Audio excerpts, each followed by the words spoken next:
Well,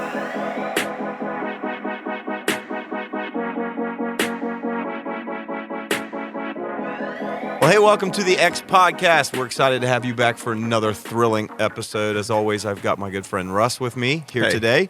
And we have some guests with us on the show today. We've got Brock Everhart. Yep. Did I say that right? Yes, you did. Okay, good. Because Russ gets it wrong all the time. So anyways, I just wanted to correct him. Brock Everhart, who is part of our church and works in the medical field. Yeah. And so you're here for a reason, as well as my friend to my right, Konan, Konan Stevens, that I have known for, I really can't remember, it's probably about 15 years. I think so, yeah. I think it was probably within maybe even a year or two after we started our church, you guys started. So I maybe have known you at least 15, if not 16 or 17 years. Wow. And he pastors in the same community that we do, great friend. And he also happens to do extreme sports. I call it extreme sports, but maybe people don't call it extreme sports. Actually, both of you do. The luge board. Yes, or luge. The luge. They're preparing for the 2028 Winter Olympics. But curling. Sorry, sometimes I get the wrong sport. It's definitely extreme. Something with ice. No, you two both. The reason why we wanted to have you on there is because both of you love to do ultras. Is that the term for it? Ultras? Ultra races, ultra endurance type of races that you both have gotten into. And I'm fascinated by it. I'm fascinated by the experience. I want to experience it through your eyes, not through mine. So let me just say that up front. I don't have any desire to go run an ultra. I, at this point, don't have any desire to even run a 5K. You might after today. Huh? You might after today. I might after today. So that'll be the idea. Talk us into it. The idea will be whether or not we inspire people to go out and to accomplish more than they ever thought possible. Yeah. But you got into running. How did you get into running? How did you get into ultras? Real quick. Tell us. Yeah, no, running started freshman year in high school. I'm training basketball, right, off season. I'm running bleachers. The coach sees me running bleachers faster than the other guys, and he's like, hey, have you ever thought about cross country? So was he the cross country coach too? Well, he wasn't, but I said, I must have been that bad of a basketball player. So anyway, I jumped on the team, and I immediately was second guy on the team. So I'm like, all right. Put in the work. As a freshman too? Yeah, as a freshman. And from there, actually went on and ran to college. Lung collapsed, crazy story. Lost my scholarship. Oh wow! Whoa! What? You know what they say? What you just glossed right over it. Sorry. I was running, and my lung collapsed, almost died. They wouldn't scholarship to me anymore, and so then I dropped out. So I'm running at Malone College, right, which they're known for NAIA Division II, right, strong cross country, and I was recruited, and so I'm walking to the cafeteria. I mean, we're running 70 miles a week. We're like, fittest shape of my life, and I go, I thought I was having a heart attack. I'm like, what in the world? I couldn't hardly breathe, and long story short, my lung partially collapsed, filled with liquid. Felt like I was getting jabbed by an ice pick.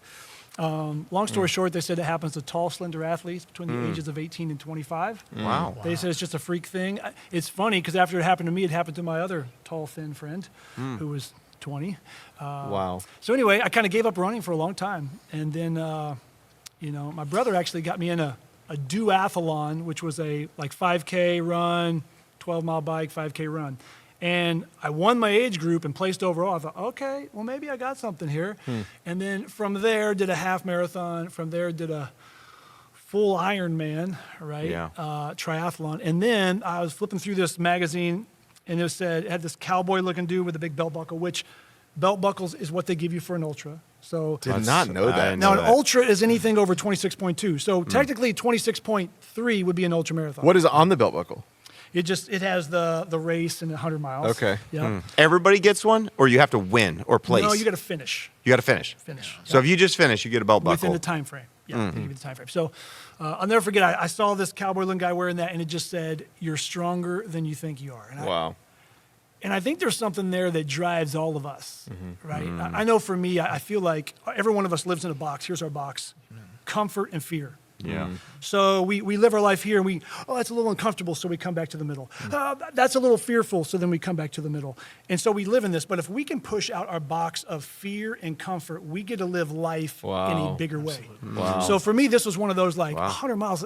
It's scary. Yeah. And it's not going to be comfortable, but I'm going to do it. So I put this training plan together, and then that was a whole crazy story. I have never heard of that visual. That is so good. Yeah. Of fear on one side, comfort on the other, and busting that out. And you think about it. You've created yours, and I've created mine. Because of things we've either gone through in life.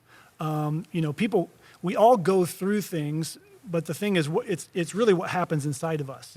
Because sometimes two people can go through the same difficulty, and someone comes out like stronger than ever, and someone comes out completely depressed and defeated because of what they allowed it to do on the inside of them, right? And they've created their own walls, or we've allowed people to create our own walls. So I think for me, this was one of the ways I go, I'm going to push out these walls, and I'm going to live life on a different level. And then it's the whole thing of how far can I go? Yeah. I don't know. Well, let's see. Was the way, not to just that, No. was the way that you pushed both of those walls out simultaneously was just to keep taking steps and to do something bigger the next time, do something bigger the next time, just. Yeah. For me, I was blessed. I have an incredible father, man of God, like my hero. And he would always say, what are you afraid of? Run at it. So I remember as a kid, I was afraid of spiders. So my buddy had a tarantula. I'm like, put it in my hand. Wow. And he put it in my hand. I went, no, I didn't. I did not crush it. But I was like, call him. and I remember I'm shaking, like, Wow. But I overcame the fear. And I thought from that moment on, I'm like, whatever I'm afraid of, I want to run at it. That's awesome. It changes the that's game. good. Right? Changes That's the game. really, what was it? What are you afraid of? Oh, that is actually very, what you just said, very indicting, because there are certain things I don't want to run at right now. Yeah. But it does remind me, was it Irwin that said the boundaries of your fear are always the boundaries of your freedom? Yeah. So if you're afraid to go high, you'll stay low. Yeah. Yeah. If you're afraid to love, you'll stay without, like whatever, like the boundaries of your fear determine the boundaries of your freedom. And that is a fascinating but also practical thing. Yeah. Whatever the fear is, run towards it. Well, and I do think that there is a power to that. I feel like I'm trying to get better at that. I think you can, and it doesn't have to be ultras, right? It could be a really hard conversation that you've been shying away from. Like, that's one thing that I kind of resolved in the last few years. Is like, oh, this is going to be a really awkward. I'm going to text them. Yep. Let's go have it. Yep. And you know what I find most of the time? There's nothing to fear that I thought. Yeah. You know what I mean? Like, Yeah. even if it's hard, it's like, Yeah. oh, and then I get to the other side and I go, boy, I'm really glad I did that. Yes. But I know Yes. that my tendency, and I think for the same reason, was to shrink back because it makes you uncomfortable. make it worse It's than it hard. is. Yeah. And we do make We it worse. do. But and then half the time, like you said, it's like you lived in what was a false fear. Yeah. Or a false prison. It was. I told you at the beginning of the year, and it's such an insultingly simple statement, but I was listening to one of the Chad Veach leadership leanings, and he said his motto has become, I do hard things. yeah. Yeah. And I've noticed that my best weeks are when I actually do the hard things. Yep. Yeah. And my worst weeks, and the weeks when internally I feel the worst, are when I shy away from those hard Yeah. things. Well, it's almost like, right, easy times make weak people. Right? Yeah. True. I mean, why do we go to the gym and you lift weights and you do something hard to build stronger muscles? Yeah. And if we're always doing the easy thing, it's going to make us weak people. Yeah. But if we find ourselves doing the hard things, and I know Brock, he'll attest to some of this. When you push yourself beyond what your limit was, there's a whole new horizon. Yeah. I'm a big, I enjoy, if you bleep out most of it, David Goggins, okay? Because the dude's like hardcore. Yeah. Just think of him. And so, and I had a brother who was special forces, and he's like, bro, when you've pushed yourself to where you think you're completely done, you go 3 times farther. Wow. And you know what? You can, because Yeah. the body will, the mind can push the body so much farther. Yeah. Yeah. But it's always right here. You think Right. about everything in our life, it's always right here. It is. Yeah. Absolutely. It's our It is. biggest hindrance or our greatest asset. That's so true. Absolutely. Wow. What about you, Brock? You got into running as well. Yeah. And so your quick journey, but you're in the middle of training for an upcoming ultra. So what was your journey like into running? So back in the day, back in high school, always involved in sports all my life. I've always loved sports, but running was absolutely not one of my passions by any means. But just kind of decided that kind of just need a change in lifestyle. Was already working out and just trying to get healthy, trying to get fit, more than what I was at the time. But there was a local 5K, so decided to sign up for that, and just really enjoyed it. Just really enjoyed just even the process of building up to that 3 miles, the 3.1 miles in that. And, from there, just took off again, just signed up for another one, signed up for a 10K, signed up for a half marathon, signed up for a full marathon. And each time, going through that, it was almost like, okay, that's it. I got it done. I can check it off now. What's left? But it's like, I just really enjoyed that, finding what I can do, finding what my mind can do, finding what my body can do, but also just seeing everybody else, I think, at those races as well, pushing themselves. Yeah. I can still remember, even like with the half marathon, I was thinking about this the other day, watching the wheelchair division and watching them go through that, to where how many times do we not do something because we think we can't, or we have a sore something, whatever, to where we just don't want to do this. Yeah. But they're out there pushing themselves, and I'm sitting there watching this, not sitting there, I was running at the time, watching this though, and I'm like, man, what the inspiration that they are providing right now, and not even thinking about that, but then thinking about just their journey at that time. So started kind of getting a crazy thought, maybe I should run a full marathon, and my wife told me I was crazy, and but she's completely supportive. So, but it ran that full marathon, and it was it just ended up turning into one of those bucket list things. Yeah. Gonna get that done, and that's it. It's done. And we did it, and it's my wife and my daughter were there, and they looked at me and like, you look awful. I'm like, I feel awful. And so then we're kind of, we go about our day, we get back home and everything, and she was like, okay, so what are you thinking? And I was like, I don't know if you want to know what I'm thinking. And she was like, you want to do another one, don't you? It's like, yeah, I do. I want to experience this pain again, but I also want to see how much further I can let the pain not come in. And also, when that pain does come in, how do I respond to that pain? So signed up for that. Had a good buddy talk me into a trail marathon up at Mohican. 26 miles. I think in that 26 miles, about like 4,000 feet of elevation gain, the climbing. Maybe a little Which bit people above that. don't understand in Ohio. Yeah. Because we're flatlanders. Oh, yeah. And you go out west and you're like, oh. Yeah. Oh. Yeah. Different running. Yeah. Walking. Yeah. Running. Because, you just sit there and you think of, a steep hill that might be, you're walking up that, and it's like, wow, I'm a little out of breath. Well, now you start adding 4,000 feet over 26 miles. It's a beast. It's a beast. That's awesome. And so then ended up completing that, had an amazing time, loved it. It turned into kind of a spiritual experience personally. Interesting. But also it's one of those things, again, to where I was thinking about this, is like, how you start off in a big crowd and you got, but then all of a sudden about maybe mile 18, mile 19, when you're hitting this wall, it's where you're starting to contemplate life. Why did I do this again? Why am I in this hell? Yeah, right. My wall is usually around mile 25. Yeah. So you make it a little bit further than the rest of us. So it's that's just, I'm gonna have to find out how you do this.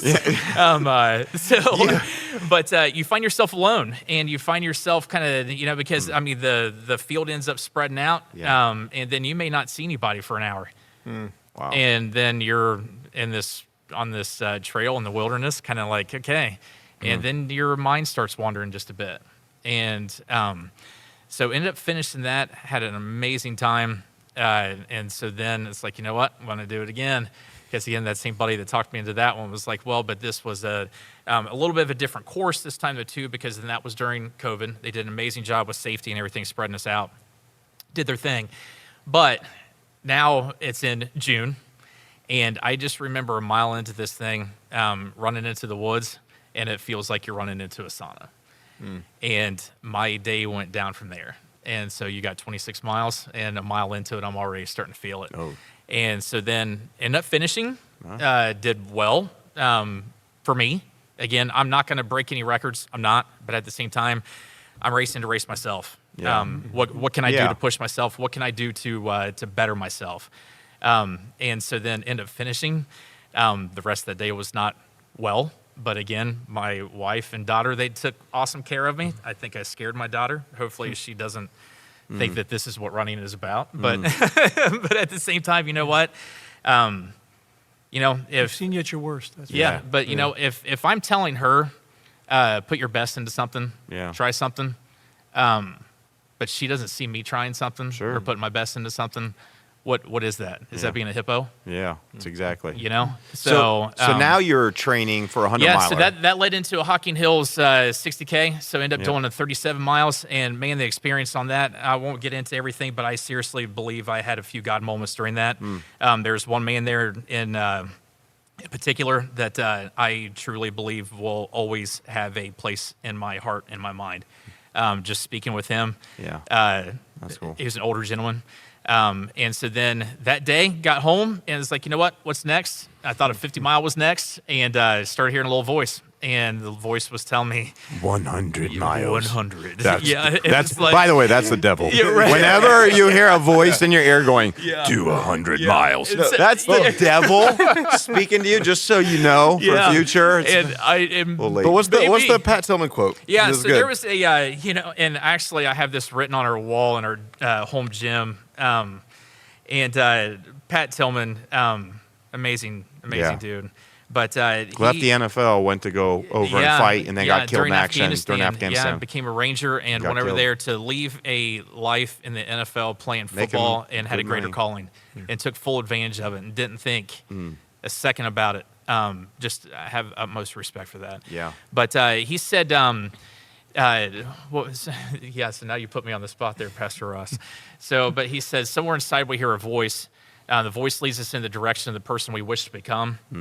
It's up to us whether or not to follow. Yeah. And, I think that God talks to us in not several, he talks to us every day. Yeah. But what do we do with that voice? Do we just ignore it? Do we think about that fear? Yeah. And I'll be honest with you, 100 miles scared me to death.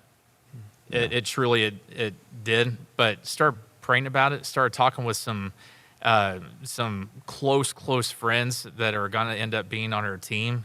And just the hearing everything about it, and so signed up. You're doing that in June. So that's coming up, June. And you have done a 100 miler before. Yep. At least one. Yep. Just one. I've done just 100. Just one. Yep. So okay, why don't you just briefly tell him the horrors of 100 miles? No, like what would you say? What would you say? Okay, what did you learn? What was the experience like? You don't have to get a whole thing, but.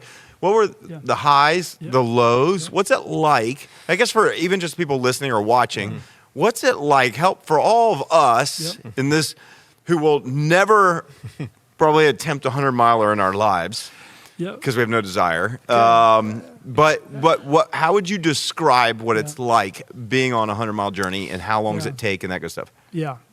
They normally give you a cutoff. It depends, of course, terrain. Usually 30 hours. Somewhere there's a cutoff. 24 hours. So usually about 30 hours. So wait, you have just like one day to do this? Yeah. So you it's not like I'm going to do a marathon this day, sleep, marathon, sleep, marathon. No, it is you go for 100 miles straight until you're done. Yeah. Yeah. Because there's a lot of awesome volunteers at these races as well there too, and they want to get back to their families. You talk about your team. That's oh my god. Okay, so you have to do this in like 30 hours or less. You do, yeah. So one thing I've learned is the first 50 is physical, and the last 50 is mental. It really is. It's a mental game of you have to go to that place. I call it my happy place where you almost zone out, and you have to. It comes down to the grit, right? You got to push yourself. It was crazy. So I'm running this race. I get 44 miles in. I'm feeling pretty good. I did something really stupid. I had my team. They rolled out my legs. Now, if you have a calf issue, roll out the calf. I wouldn't roll out your entire legs. I did that, shot all this. I realized later, I threw up twice in that race. Both times came right after they rolled out all my legs because it shot all the lactic acid into my system. Wow. So I find myself at mile 44-ish throwing up going, are you kidding me? I'm in the woods like, is this really over for me? Yeah. 44 miles in, and this dude was a ranger because he had this big tattoo on his calf. He runs by, he's like, hey. I go, huh? I'm like, hey. He goes, you all right? I go, no, man, I'm really suffering. He goes, listen, you can either sit there and throw up, or you can get up and start moving and throw up. And I promise you, if you sit there, you're going to quit. Get up. And I was like, yes, sir. Yes, sir. Like, sir, yes, sir.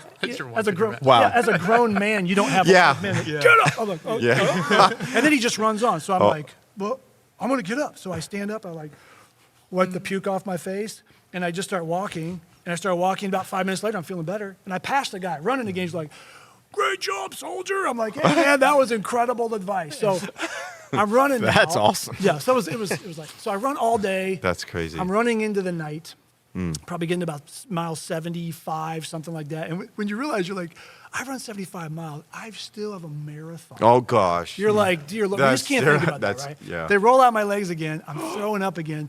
And in this moment, I'll remember this. It's getting dark. I'm going through, you go to all these dark places, right? Every voice is screaming, quit, quit. And in that moment, I realized this. I'm laying on the ground throwing up, and I realized I am writing the story of my life that my kids are going to tell for the rest of their life. They're either going to say, man, dude, my dad did 75 miles, and it got hard, he threw up, and he quit. But, he did 75 miles. That was pretty good.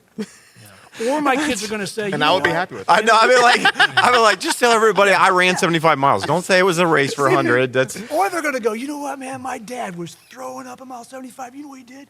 He stood back up and he wiped the vomit off his face and he finished it. And I'm like, the pen's in my hand. Wow. I'm writing the story that will be told about my life forever.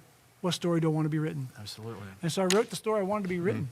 Because doesn't that describe life, though, too? That's I mean, It's interesting because Yeah. we've had a lot of podcasts lately about the power story. Yeah. And so I love the fact that was one of your narrative helps. Yep. Was to think Wow. in terms of story. Yep. And so fascinating because you said that it was the first 50 miles were physical, the second 50 miles were mental. It's just interesting because for me, like the first 50 yards when I run are both physical and mental. And so I want to get into the mental So toughness here in a minute. I was gonna say I've actually already run a 50 miler in the mental portion. Yeah. I just have to do the other 50 Right. physical Oh. now. I But like I that. do it the other way You're halfway around. there I'm then, right? halfway there, basically. And so that's the good news. You good? I was gonna say, I'll give one more too. Yeah. So you find yourself running at night, which when you run all day, all night, like I was hallucinating a little bit. I had a pacer ran with me the last day, allowed to run with you the last 50. So he's running the last 25 with me, and I'm like, I could have swore, I have a headlamp on. I could have swore that a giant cat, like panther, crossed See, I the love path. hearing these stories. Because I'm This like, is- whoa, right? 'Cause Really? The leaves are going, you're running at night, and I'm like, I'm hallucinating. I'm like, was that a giant panther? He's like, bro, you are hallucinating. Which I'm like, okay. Which in my head I go, Really? I probably am. Wow.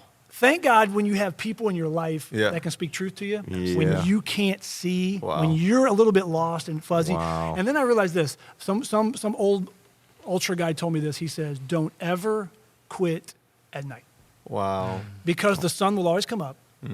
And it's going to be, and when the sun comes up, I was totally gassed. I'm exhausted. The sun comes up. New energy, man. Let's go. Really? Second wind. I'm going to finish this thing. Come on. Let's run Wow. this. And I got so- chills. Come on, That's man, let's awesome. go. I love that, that. though. I think there's a couple things real quick you said that's so incredibly powerful. The importance of having people around you to speak truth, because I think not just in a race, but when you are weary and battered because of life, you don't. I mean, some people say, the Bible equates the life to running a race. Run the race that marked before you. You know what I mean? Like life does feel like a marathon or an ultra. Let's just say, and so I just think if you apply that to life, how important is it to have people who can say, you aren't seeing clearly right now. Right. Or if you want to quit, you need to get up. Like the sergeant that's there, you need to get up and keep running. And I love that. I say it like this: we need people that will pat us on the back and kick us in the butt. Yeah. Oh, that's good. That's what we need, right? And We I need both. also loved what you said. I just feel like there's so many. It's amazing. I will say this. All the lessons that you learn in these are incredibly powerful metaphors for life, just in general. But I love that. Don't quit at Yeah, night. don't quit at night. Don't That's quit at so night, good. because I think that's when, for people who are dealing with depression, people who are dealing with anxiety, people who feel overwhelmed in life, their world gets dark. And that's where hopelessness sets in. And that's when you get to a point where you're going, I want to quit. Yeah. And I just would say, too, for anybody that might be just happen to listening to this or watching this, that maybe you've had thoughts of giving up on life. Yeah. You've had thoughts of quitting on life. It's really dark right now, but don't give up at night, because sun's coming up. Yeah. Yeah. The sun is coming up. I love what Yeah. Scripture says, that God's mercy is new every morning. It's like the sun rising is a reminder Yeah. that there is another day and there Yep. is hope. And just like you said, Seasons. there's Yeah. another a Seasons second come wind in. came into Yep. your life Yep. to finish Yep. the race Yeah. that you had. And that's Yeah. just incredible. I think one of the things, too, Brock, that you said, that maybe I would imagine you have had some of these experiences, but you also said, in a way, these kind of ultras that push you to the brink of your physical capability really tend to be spiritual experiences. I assume you've had that. just real quick, maybe what did you experience that you felt like was spiritual on one of these long moments? Yeah, so I'll go back to September and my ultra there. So that was 60K, 37 miles. And again, talking about your elevation, just remember getting to this gravel road that this hill was a beast. Oh, it was so bad.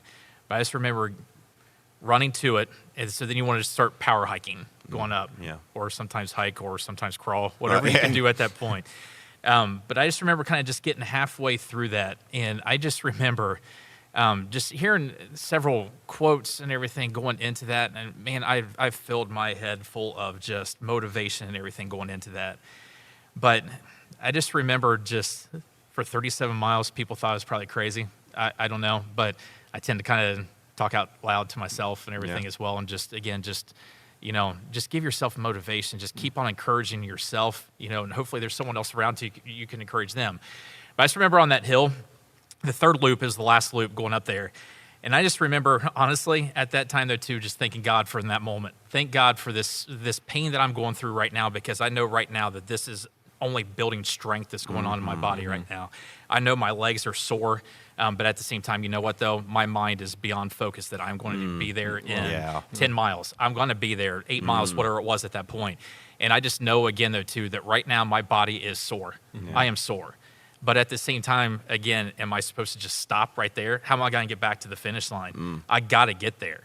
So, but just to give God thanks in that moment, to give just his presence, just appreciation for just being in that moment, for putting me in that spot for a reason. I truly believe we do this for a reason. We do life for a reason. We're around each other for a reason. And I believe when you get in that moment and you show true appreciation and focus on the positivity in that moment rather than focus on the negativity of that moment, it is an absolute game changer.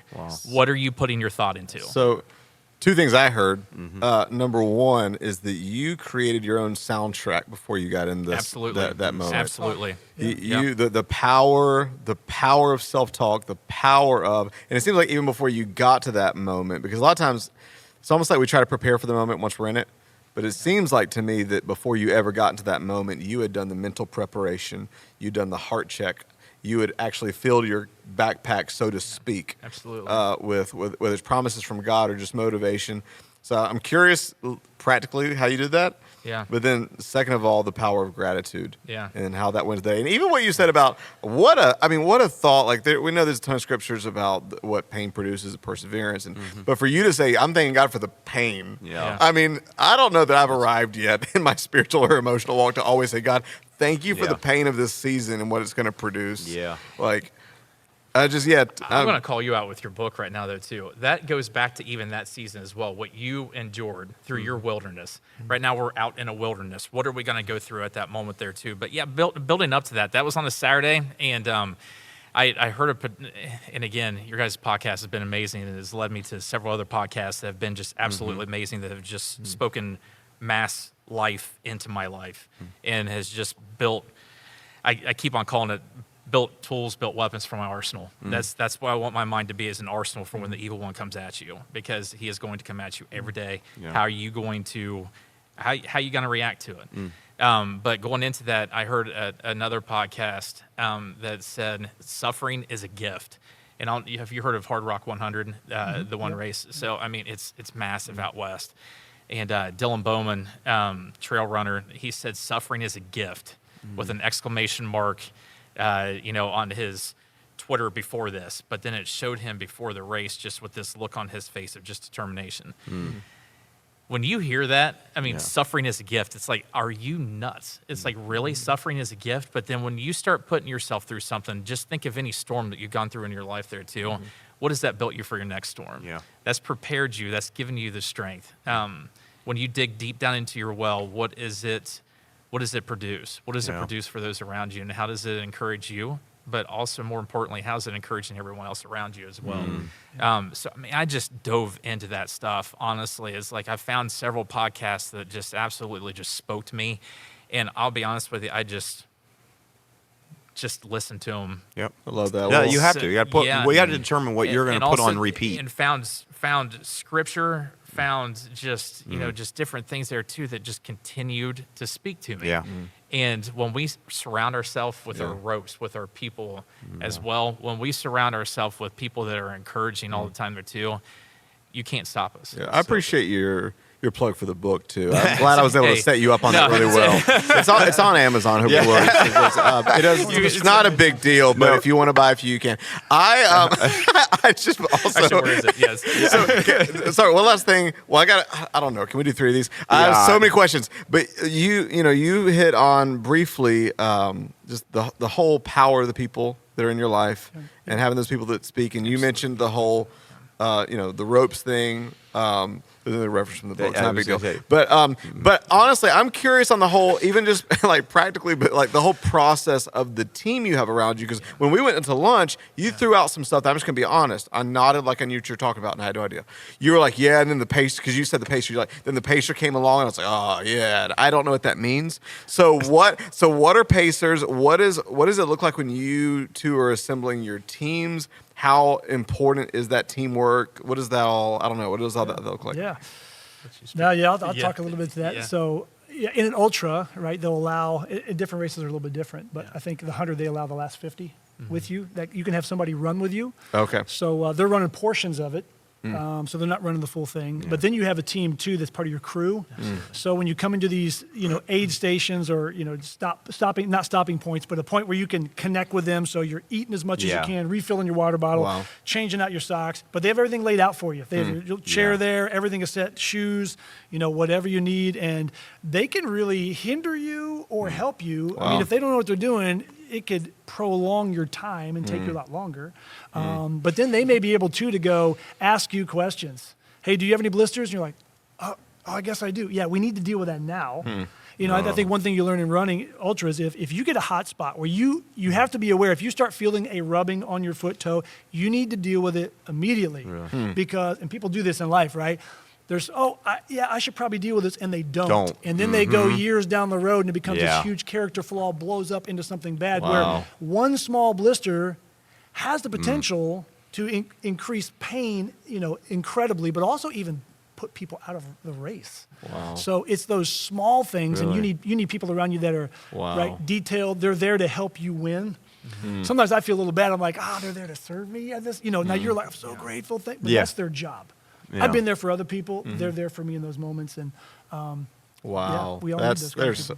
Wow, that's gold. I know in ours we're allowed a pacer. I think at like 53, 52 miles in, and so then basically what we did is just broke it down into that's where I have 4 pacers that are going to be with me, and I tell you that's a big ask. Yeah, it is. It's like, hey, would you mind running 10 to 15 miles with me?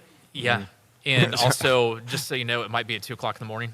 Yeah. I told you I couldn't do the 2:00 shift. I mean, I was fine with like 4 in the afternoon. Once the sun goes down. And I told him I'd go at least 150, 200 yards. I told him I'd go for a while if you wanted to be on. Because I thought it was interesting that when they talked about it, like your pacers, when you're allowed, it said in there, it's like we've, at mile 50 of, it's basically determined that racer will then be tired. They'll be not necessarily tired. I mean, you're going to be tired. Yeah. But basically, again, like you had talked about the hallucinations and stuff. It gets dangerous, maybe. Yeah. It could get dangerous. I mean, right? you're on a trail. You're up in these hills and stuff as well there too. And I mean, sometimes some of these hills are a little bit crazy. Which I'll say this: a friend of mine, he was a young guy in my church. He heard me speak on it. And he's like, I'm going to do it. So he goes out, and he was a professional soccer player. He goes out and runs it. He gets a mile 60, and he gets wobbly. He bangs his head. He didn't have anybody running with him, and they found him laying over the side of the hill in this woods a few hours later, and he wakes up in the hospital. And it was like, because he didn't have somebody with him. Wow. I mean, it could have been a lot worse than that. That could have been dangerous, really dangerous. So I give deadly. Again, that's, and even the crew as well, so my wife, she's kind of the crew leader, not kind of, she is. The pit crew leader. Just even asking her, it's like, it starts at 5 a.m. in the morning, and just so you know, you're not going to be sleeping for a while. Or if you do, it's going to be for 30 minutes, an hour, and we're coming back. Because like you said there too, I mean, they're going to be meeting me back at different, aid stations and everything as well. So it's a commitment on their part. It's huge, absolutely. And so it's not only am I signing up to run 100 miles, but it's like, okay, but I need help. You know, again, I need these people around me, and I need people that I can trust. I need people that are just willing to sacrifice as well. And I tell you, that right there, just asking people and saying, I would be honored to do that. It's like, that's crazy. Yeah. I mean, I'll pray for you. So I'll be happy to pray for you when it's going on. Perfect. I really would. Yeah. Well, I just say, I could probably sit here and listen to you guys talk about stories for the next 2 hours, but just before we kind of wrap up, and I sometimes, you know, we have these podcasts and we kind of talk through things, and it's like, man, I got this one gold thing or this two constant, like there was just smattered throughout all. Was just, I just think what's really powerful is the metaphors, just the parallel to life that these endurance challenges are. And I just want to say I admire both of you for what you do. And Konan, I know you do not only the running ones, but you've biked from Canada to Mexico. Wow. And you're getting ready in May to bike from Portland to Washington, D.C. By yourself. You have no crew, no team. It's you on a bicycle. And so, like, how do you, I don't understand. So like, you're going to have sleeping bag, and you're going to have food, and you're going to have clothing, and you're going to have stuff on the bike with you? That's right. Yep. So, like, I've ridden motorcycle for a while. So what size motorcycle? Like, do you have the bags in there? Or this is a bicycle. How do you carry all that? I'm a minimalist. So, I mean, you're taking very little, bare necessities. Like an extra pair of underwear, and that's it. Yeah, an extra pair of bike shorts. Oh, you don't wear it? One shirt. Never mind. I shouldn't have brought that up. You don't even wear underwear. Okay. So you literally, how do you pack for that? You're going to bike across the country with no one else and nothing. So the rules on some of these, they call it bike packing, is if it's open to the public, it's open to you. Now, some of the places you're going, you're so far out in the middle of nowhere. There's no one for 50 miles, sometimes 100 miles. So you go, okay, I got 120 miles. I have to get to the next small town. And they may have a small convenience store, which is amazing when you go in, and I'm literally trying to eat 10,000 calories. Which have you ever wanted to walk in a convenience store and just eat like you've always wanted? Yes. Honey buns. Yes. You know, fruit pies. Look at your face. That alone might inspire me to ride. Dude, that might inspire me. Sign me up. I just want to do that. Bro. I don't want to ride. Wait a minute. So what happens if you break down? You got to fix it. Like, because you may not have self-service. I know. Yeah. Are you going to take some kind of special little device? You know, like I've fallen and I can't get up. Device. Well, I call it the $25,000 button. Because if you push it, they're going to life flight you. It could be 8 hours, but they're going to find you, so you pay a membership for this. There was one time I'm coming down from Canada to Mexico. I'm outside of Butte, Montana. It's 10:30 at night. It's raining. It's muddy. I got 20 miles to get to to Butte. And all of a sudden, I'm ripping down this mountain with a headlamp on, and I flip my bike. Boom, boom, boom. I'm like, oh my God. And I'm laying there like, I'm like, dear God, please, nothing broke. And I remember laying there, and I'm like, in the darkness, I can see the rain coming at me through this headlamp. And I'm thinking, if I screamed right now, nobody'd hear me. It's probably 35 degrees. If I lay here too long, I could die of hypothermia. I'm like, they might find me in a day or so when the next rider comes through. And there's some of those moments when you're like, you talk about feeling alone. I'm like, it's just me and God out here. So Lord, I get up. I'm like, nothing was broke. My bike was still functionable, and I got back on it. What do you do in some of those moments? I just don't know. You just got to get up. That's why. You just get up and. What if your bike isn't? What if it doesn't work? Then I would have to either camp out there or until somebody comes. Push it down the mountain. And it's going to be another guy on a bike. And he'll be like, "Bro, you all right?" Yeah. What's he going to do? He's going to tell you get up. Hop on the back of my pigs. You can either sit there and cry. Or you can better hope it's not that Marine. You know what I mean? You better, or hope he has, like when I was a kid, hope he has the bike pegs. Yeah, no, Can I get a toe in your Man, town? I can only imagine some of the stories you have that just blow my mind. I just feel like are you not inspired to go run? Convicted challenge. Well, do you want to go run the 100-meter right now? I want do you to want to run race? my own life races, metaphorically. That is what I'm inspired to do. I just want to say I do admire you guys a lot. I think it takes a lot. I told you before, I'm like, what is in the head of somebody who has to almost die to find out they're alive? And like your extreme things you do, I have the utmost respect for both of you guys. I wish you guys the best of luck here and God to watch over and keep you safe. I can't I didn't even dawn on me until you said this. You're going to be biking from Portland to DC in May. I'm like this sounds great when you're out and it's beautiful and you got the mountain scenery and it's 75 degrees. But I'm like, wait, what if it's pouring down rain and it's 32 degrees and you're going down a mountain? Yeah. That is a whole different story. So I just have huge respect for you guys and say thank you both for being on here, sharing your story, sharing what motivates you. I don't know about you, but anybody that's watching or listening, I am inspired. I don't think I will take up running at this age. We're probably gym all the time. I do, and I'll do the elliptical. I'll do the elliptical, and I'll do a treadmill walking on an incline. I don't know if it's a superficial level, but I have been thinking last night I was at the gym and I was so tired. What? No, I'm not being sarcastic. Okay. The last time I was at the gym and I just feel like my energy tank's been super low the last 2 times I've been in the gym. And so last night I did a few things and then I ended up getting in the sauna. And I'm listening to them and I'm like, I hear the ranger. Get up. You're at the gym and actually make this count. Yes. Let's go. Yeah. There you go. So, it's mental. I do agree with that. Like even from working out for years, and I like working out with people and pushing hard. Yeah. And I really have seen that over the years that even in working out, you can do this in any arena. There's times when you're lifting, when you're doing things, and you're like, I can't do anymore. When you think I can't do anymore, like that's when it helps to have a spotter and someone who's going, come on, you got 5 reps left in you, and they do. Yeah. But they wanted to tap out and quit. It's the same thing, I'm sure. It's crunching discipline, and here's where I wish we had another hour. Is what I'm fascinated about. Maybe if we do a part 2 one day or whatever is. I was leaving. I told I was in South Africa a couple weeks ago, and we went to Robben Island where Nelson Mandela was.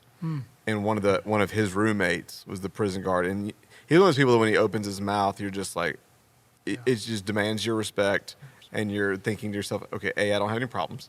Yeah. And B, I'm so inspired by you, and then C, the way that he talks about how they had to master their thoughts and their emotions all those years. And so I wrote down on one of my notes on my phone that I wanted to go on a new journey of self-mastery. I think sometimes that phrase for Christians is weird, but and so I just started writing down some areas of my life. I'm like, I don't feel like I have the level of self-mastery in this area that I want to.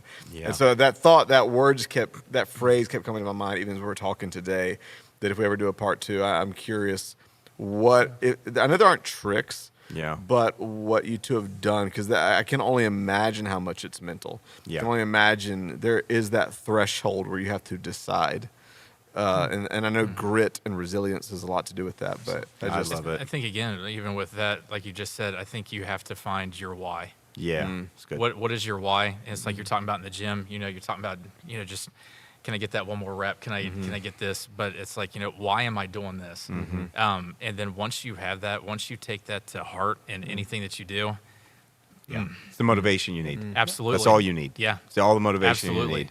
It might be something that, someone said to you. Yeah. It might be a past failure. It might be a storm that you've faced. It might be whatever. Yeah. Something's been put in your head for a reason, and take full advantage of it. Yeah. Sometimes it's not healthy. It's very true as well. So I won't take a lot of time. I was doing the rim to rim to rim of the Grand Canyon. Yeah. I'm coming back. I get heat exhaustion. Doing what? So I ran from one side all the way down, all the way across, all the way up, all the way down, all the way across, and I'm coming back. So it's like an ultramarathoner's badge of honor. Right? Yeah. It's super hot. I'm sweating. Oh my gosh. I've been training in Ohio, so I wasn't used to it. What time of year was this? It was in May. Ooh, wow. That was 40 hot. degrees at the top. It's like 96, something at the bottom. I'm coming back. I get heat exhaustion, and I'm throwing up. And I'm pushing myself to the point of this lady and her son are coming down. She's like, oh, sir, are you okay? I'm like, yeah. She's like, what are you doing? I couldn't even talk right. And I was like, come back. She's like, sir, people die out here. You're going to die out here. You need to stay here. I'm like, I've only got like 5 more miles to go. She's like, sir, and she's yelling at me, people die out there, sir. You're going to die out there. And I'm like, if she would have tackled me, she'd have beat me up because I couldn't have defended Yeah. myself. And I made it. I pushed myself completely dehydrated. I'm drinking, throwing up. I make it to the top. And I have this like epiphany of like, why? What is it in me? Yeah. And I realized I don't care to impress anybody else. I was trying to prove myself, not to God, not to other people. I was trying to prove myself to myself. To the point of it was unhealthy. It's dangerous, yeah. And I probably could have Yeah. either killed myself or damaged myself severely. Yeah. And so for me, it was a wake-up moment. I love doing these things, Yeah. and I still do these things, but I had to make. I guess I had pushed myself to the brink of destruction. Yeah. And I had to step back and go, Why? So why is a great question to ask. What's Yeah. the motivation why? But even in that, you're asking, why am I doing this? And to make sure that it's for the right reasons, that it's not like, I just need to know I'm worth it or I'm this, you know what I mean? But knowing, so again, we could probably go on forever and I don't want to keep you guys all day, but gosh, thank you guys so much. I am inspired. I'm inspired by both you guys. Probably not to go run a race, but I'm inspired to take what you guys have talked about, and there were so many incredible principles, and apply it to my life in the challenges that I have and the accomplishments and the dreams that I have, because I think you could take what you guys want to do physically and you could apply it to any other aspect, whether it's someone's career, whether it's goals that they have, ambitions they have in life, something they want to do to change and affect the world. I mean, they can take that same thing and apply it. So fantastic. So good. Incredible, guys. Thank you so much. you. And thank you for hanging with us through this podcast. I hope that you were inspired. If you have any thoughts or comments, you can always email us podcast@thex.church. We'd love to hear them. And thank you again for watching and hitting subscribe and leaving reviews. That always helps get the word out. And so thank you guys again. It was incredible. Until next week, have a great one.